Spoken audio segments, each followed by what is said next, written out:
Hello' students, কেনে আছা তোমালোক? আশা কৰোঁ সকলো ভালে আছা। আজি তোমালোকলৈ আগবঢ়াইছোঁ নৱম শ্ৰেণীৰ অসমীয়া পাঠ্যপুথিৰ অন্তৰ্গত দ্বিতীয় পাঠ চন্দ্ৰকুমাৰ আগৰৱালাই ৰচনা কৰা মানৱ বন্দনা নামৰ কবিতাটোৰ সমূহ প্ৰশ্ন উত্তৰৰ লগতে সম্ভাৱ্য পাঠৰ ভিতৰৰ প্ৰশ্ন উত্তৰসমূহ।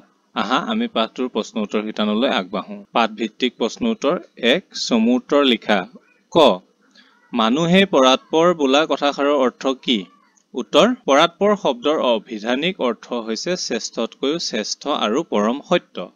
পৰম সত্য বুলিলে আমি পৰমেশ্বৰক বুজো। কবিয়ে মানুহকে শ্ৰেষ্ঠতম বুলি কৈছে কিয়নো এই বিশ্বত চিন্তা কৰিব পৰা গুণটোৰে মানুহে অসম্ভৱ কামো সম্ভৱ কৰি তুলিছে। কেৱল পৰমেশ্বৰেহে কৰিব পাৰে বুলি ভবা অলেখ ঘটনা এতিয়া প্ৰযুক্তিবিদ্যা আৰু বিজ্ঞানৰ বলত মানুহেই কৰিব পাৰে। নিজ বিদ্যা বুদ্ধিৰ বলত মানুহ আজি জীৱশ্ৰেষ্ঠ হৈ পৰিছে। খ. মানুহক ময়াপী জীৱ বোলাৰ অৰ্থ কি? উত্তৰ: ময়াপী মানে মায়া, মোহ, ভ্ৰান্তি উপজোৱা জীৱ। কবিয়ে মানুহক ময়াপী জীৱ বুলি কোৱাৰ কাৰণ হ'ল মানুহ মাত্ৰে মায়াত বন্দী। এই মায়া সংসাৰৰ প্ৰতি থকা মায়া ইন্দ্ৰিয় আসক্তিৰ বাবে জীৱ মায়াত বন্দী। পাৰ্থিৱ সা সম্পত্তি বস্তুৰ প্ৰতি থকা আসক্তিয়েই মায়া। অনিত্য মানৱ জীৱনৰ ক্ষণস্থায়িত্বৰ কথা মানুহে ভ্ৰমবশতঃ পাহৰি থাকে আৰু মায়াত বন্দী হৈয়ে মানুহৰ সুত পৃথিৱীত অহৰহ বৈ থাকে। গ. পাদ্য অক্ষলৈ মানুহক পূজা কৰাৰ অৰ্থ কি? উত্তৰ: পৰমেশ্বৰক পূজা কৰাৰ ক্ষেত্ৰতহে পাদ্য অক্ষৰ ব্যৱহাৰ হয়। কবিয়ে মানুহকে ধৰি দেৱতা জ্ঞান কৰি মানুহক সেৱা কৰাৰ কথা কৈছে কিয়নো মানুহৰ মাজতে তেওঁ দেৱত্বক দেখা পাইছে।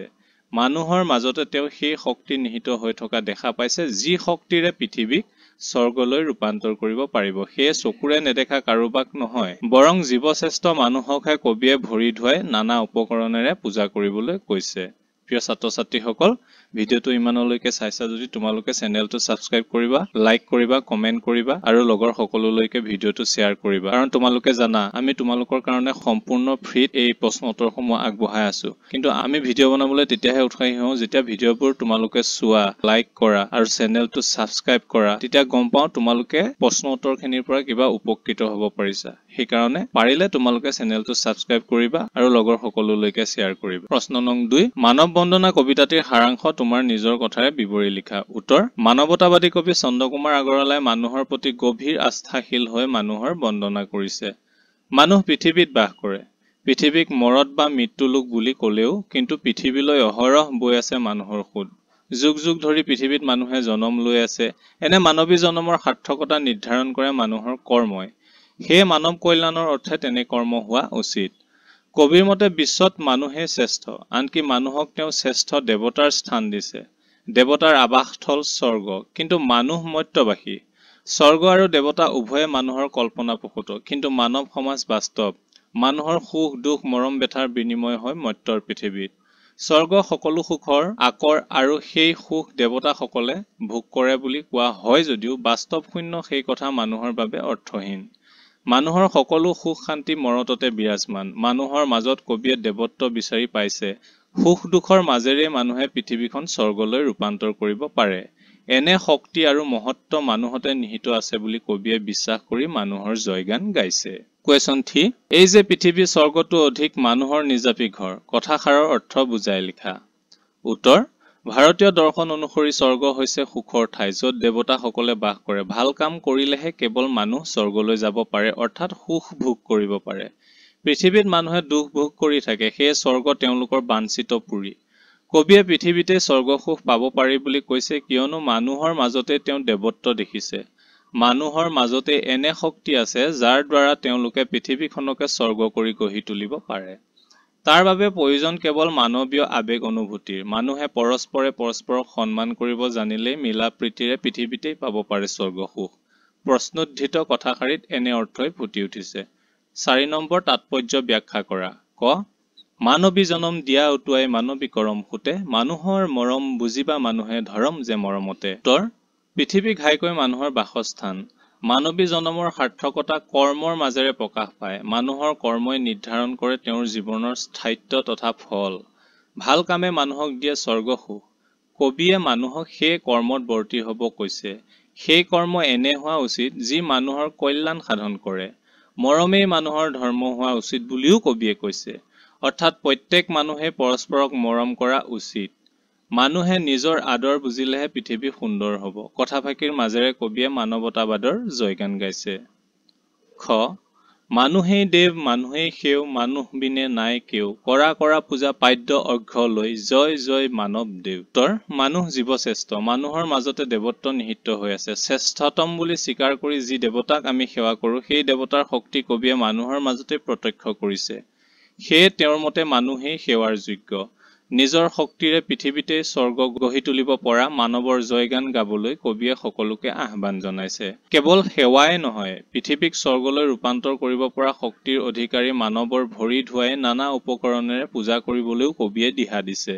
সমাৰ্থক শব্দ লিখা। উত্তৰ মানুহ, নৰ মনুষ্য মানৱ।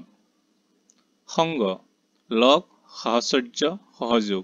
পৃথিৱী, ধৰা, ধৰিত্ৰী, মেদিনী, বসুমতী। সুত, স্ৰোত, গতি, চলন, প্ৰবাহ। স্বৰ্গ, সৰগ, সুৰলোক। দেৱ, দেৱতা, সুৰ, অমৰ। ২ নম্বৰ সংস্কৃত কৰ্ম ধৰ্ম আদি শব্দৰ পৰা কৰম ধৰ্ম আদি শব্দৰ উৎপত্তি হৈছে। এনে কিছুমান শব্দ বাছি উলিয়াই এখন তালিকা প্ৰস্তুত কৰা।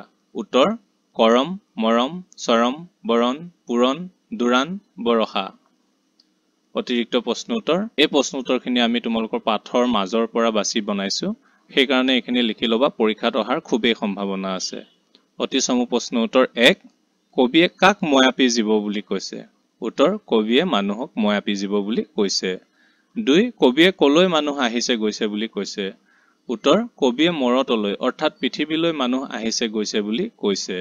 ৩ কবিয়ে কিহক মৰত বুলি কোৱাত আক্ষেপ কৰিছে? উত্তৰ কবিয়ে পৃথিৱীক মৰত বুলি কোৱাত আক্ষেপ কৰিছে। ৪ প্ৰথম অসমীয়া ৰোমান্টিক কবিতাটোৰ কবি কোন আৰু কবিতাটোৰ নাম কি আছিল? উত্তৰ প্ৰথম অসমীয়া ৰোমান্টিক কবিতাটোৰ কবি আছিল চন্দ্ৰকুমাৰ আগৰৱালা আৰু কবিতাটোৰ নাম আছিল বনকুঁৱৰী। ৫ মানৱ বন্দনা কবিতাটোৰ মাজেদি কবিৰ কি মনোভাৱ প্ৰকাশ পাইছে? উত্তৰ উদাৰ মানৱতাবাদ প্ৰকাশ পোৱা মানৱ বন্দনা কবিতাটোৰ যোগেদি কবিৰ মানৱ সেৱাৰ মনোভাৱ প্ৰকাশ পাইছে। ৬ আহিছে মানুহ, মানুহ ময়াপী জীৱ। ময়াপী শব্দৰ অৰ্থ কি? উত্তৰ ময়াপী শব্দৰ অৰ্থ হৈছে মায়ামোহত আবদ্ধ হৈ থকা।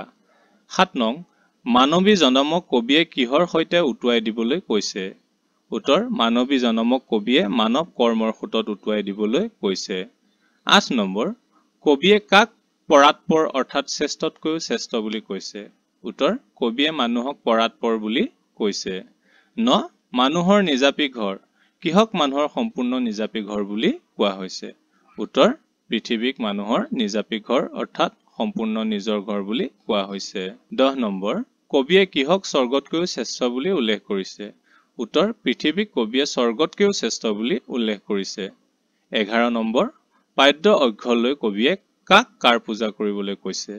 উত্তৰ কবিয়ে পাদ্য অৰ্ঘ্য লৈ মানুহকে মানুহৰ পূজা কৰিবলৈ কৈছে। ১২ নম্বৰ মানৱ বন্দনা কবিতাটোৰ কবি কোন? উত্তৰ মানৱ বন্দনা কবিতাটোৰ কবি হ'ল চন্দ্ৰকুমাৰ আগৰৱালা। ১৩ নম্বৰ চন্দ্ৰকুমাৰ আগৰৱালাক কি আখ্যা দিয়া হৈছিল? উত্তৰ চন্দ্ৰকুমাৰ আগৰৱালাক প্ৰতিমাৰ খনিকৰ আখ্যা দিয়া হৈছিল। ১৪ নম্বৰ চন্দ্ৰকুমাৰ আগৰৱালা অসমীয়া সাহিত্যৰ কোনটো যুগৰ শ্ৰেষ্ঠ কবি আছিল? উত্তৰ চন্দ্ৰকুমাৰ আগৰৱালা অসমীয়া সাহিত্যৰ ৰোমান্টিক যুগৰ শ্ৰেষ্ঠ কবি আছিল।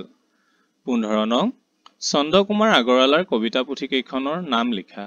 উত্তৰ প্ৰতিমা, বীণ বৰাগী আৰু মৰণোত্তৰভাৱে প্ৰকাশিত চন্দ্ৰামৃত। চমু প্ৰশ্ন উত্তৰ ১ নম্বৰ কবিয়ে পৃথিৱীক মৰত বুলি কোৱা বাবে কিয় আক্ষেপ কৰিছে?